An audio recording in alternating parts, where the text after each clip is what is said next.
यदि क्षणिक सुख चाहते हो तो गाने सुन लो। यदि एक दिन का सुख चाहते हो तो पिकनिक पर चले जाओ। यदि एक सप्ताह का सुख चाहते हो तो यात्रा पर चले जाओ। यदि 1-2 महीने का सुख चाहते हो तो शादी कर लो। कुछ सालों का सुख चाहते हो तो धन कमाओ। लेकिन अगर पूरी जिंदगी भर सुख चाहते हो तो अपने कार्य से प्यार करो। खुशी के लिए काम करोगे तो खुशी नहीं मिलेगी। खुश होकर काम करोगे तो खुशी और सफलता दोनों मिलेगी। जहाँ जिसका दाना लिखा होता है, समय उसे वहीं बुलाता है। कोई किसी का दिया हुआ नहीं खाता, हर व्यक्ति अपने नसीब का खाता है।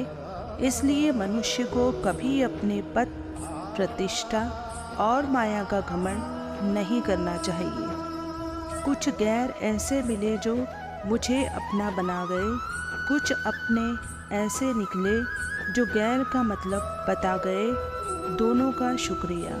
सोचना कुछ और, बोलना कुछ और। बोल मैं ज़रूर आऊँगा, सोच मैंने नहीं जाना। बोल खाना बहुत अच्छा बना है, सोच बिल्कुल स्वाद नहीं। अगर कोई बात बोलने लायक नहीं है तो वह सोचने लायक भी नहीं।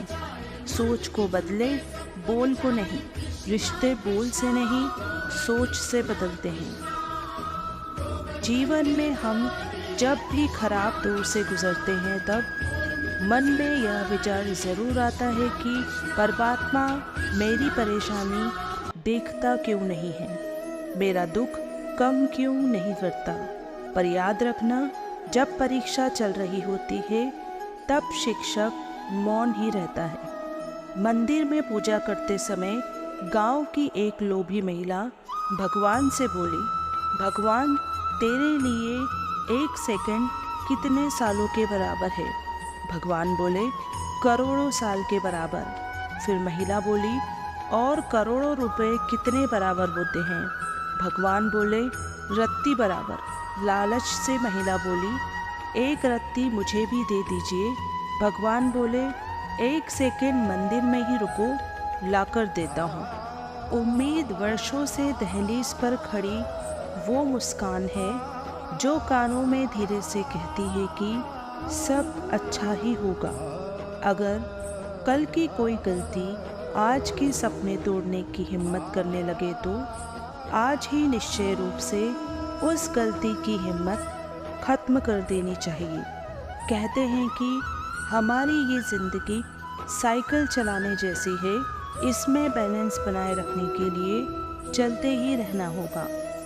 इतनी दया रखना मुझ पर कि आपके अलावा किसी और के आगे हाथ फैलाने की नौबत ना आए, क्योंकि आप देकर भूल जाते हो परंतु लोग थोड़ा सा देकर हर दिन गिनाते हैं। समस्या का समाधान इस बात पर निर्भर करता है कि हमारा सलाहकार कौन है।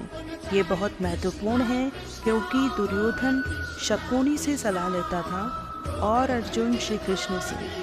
जीवन में परेशानियां चाहे जितनी हो, चिंता करने से और ज़्यादा होती है।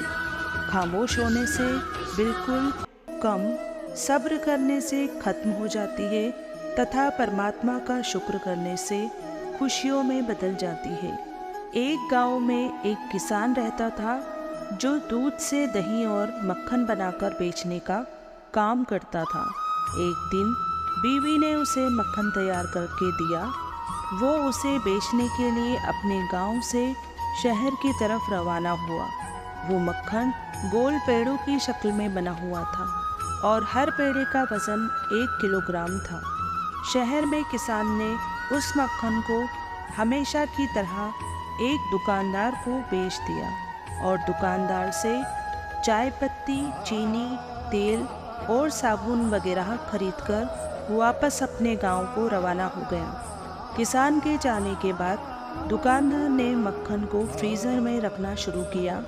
उसे ख्याल आया कि क्यों ना एक पेड़े का वज़न किया जाए।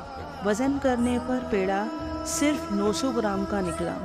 हैरत और निराशा से उसने सारे पेड़े तोड़ डाले, मगर किसान के लिए हुए सभी पेड़े 900-900 ग्राम के ही निकले।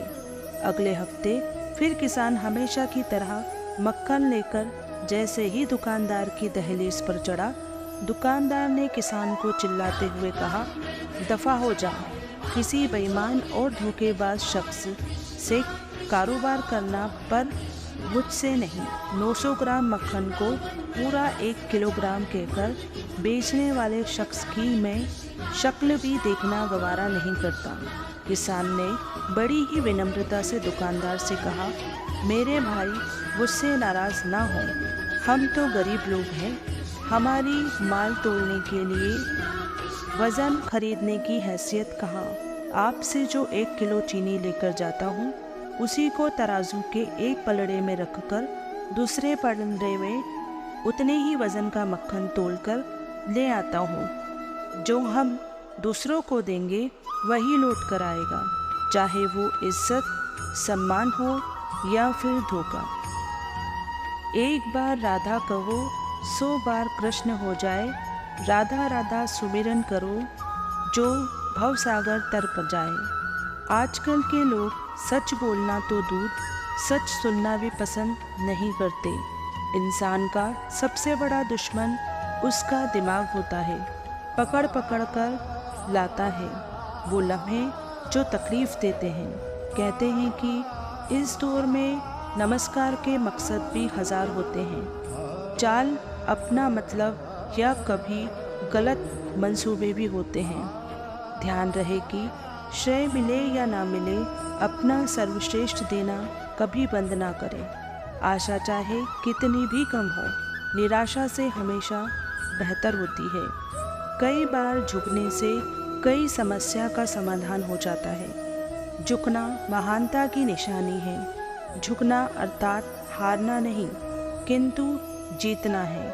कई बार व्यर्थ को समाप्त करने हेतु झुकने से समझदारी होती है। झुकना अर्थात गलत बात का सहयोग देना नहीं, किंतु गलत का साथ ना देना होता है। रिश्तों में भी जो झुकता है वही जीतता है। कई बार एक प्रणाम कई परिणाम बदल सकते हैं, इसलिए झुकने में कदापि लज्जित नहीं होना। पाँव दिखते नहीं फिर भी हर संकट में दौड़ के आता है। हाथ भी दिखते नहीं लेकिन सर पे हाथ फिराता है। बस यूँ समझो कि मेरे तो हर सुख दुख में बंसी वाला ही काम आता है। खुद को नकाब ना समझें, अर्थात संसार में बहुत लोग हैं, मगर हर नकाब के पीछे एक ही चीज़ है जो सत्य अनुभव से दिखाई देती है। उस अनुभव को जानने और समझने के लिए आप इस नकाब रूपी शरीर से जुड़े हैं। यह नकाब बाधा नहीं, वरदान है। अज्ञान की वजह से यह नकाब अभिशाप बन जाता है। हम खुद को भी नकाब समझ लेते हैं। हमारा चिपकाव नकाब से हो जाता है। इस नकाब पर किसी ने यदि कीचड़ फेंका तो हम मान लेते हैं कि यह कीचड़ मुझे लगा। इस मान्यता की वजह से दुख होता है और हमारी हंसी बंद हो जाती है। जब आप कार चलाते हैं तब कार को कीचड़ लगने की वजह से क्या आप दुखी हैं? नहीं, क्योंकि आप जानते हैं कि आप कार नहीं हैं। उसी तरह नकाब अर्थात शरीर को अपना वाहन अर्थात कार समझें और सदा आनंद में रहें। भक्ति क्या है? भक्ति हाथ पैरों से नहीं होती है, वरना विकलांग कभी नहीं कर पाते। भक्ति ना ही आँखों से होती है, वरना सूरदास जी कभी नहीं कर पाते। ना ही भक्ति बोलने सुनने से होती है, वरना गूंगे बहरे कभी नहीं कर पाते। ना ही भक्ति धन और ताकत से होती है, वरना गरीब और कमज़ोर कभी नहीं कर पाते। भक्ति केवल भाव से होती है। एक एहसास है भक्ति जो हृदय से होकर विचारों में आती है और हमारा प्रेम परमात्मा से जोड़कर रिश्ते में बदल जाता है। भक्ति भाव का सच्चा सागर है। जो मिला उससे प्यार करना, इसे कहते हैं समझौता। जिसे प्यार करते हैं वो ही मिल जाए, इसे कहते हैं सफलता। जो नहीं मिलने वाला ये जानते हुए भी उसी से प्यार करना, ये है सच्चा प्यार।